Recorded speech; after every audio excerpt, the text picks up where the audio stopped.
İbadət əslində geniş bir məfhumdur. Bir insana qarşı elədiyimiz təbəssüm belə, insanın əhval-ruhiyyəsini dəyişirsə, bunun özü də ibadətdir. Yolda keçən bir daşı oradan götürüb kənara atmağın özü də bir ibadətdir. Bir insana qarşı etdiyimiz yaxşılıq da bir ibadətdir. Namaz qıldığımız zaman onun özü də bir ibadətdir. İşimizə layiqincə yanaşıb, məsuliyyətli yanaşdığımız zaman onun özü də bir ibadətdir. Ailəyə qarşı yanaşdığınız yanaşmalar onun özü də bir ibadətdir.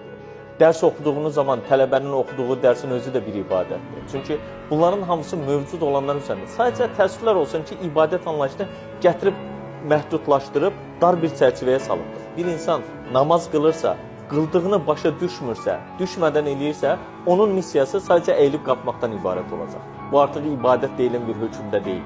Və yaxud da namaz qılandan sonra bu insan yenə də öz həyatını eyni şəkildə davam elətdirirsə və müsbətə doğru bir irəliləyiş yoxdursa, bu ibadətin ona nə faydası olacaq?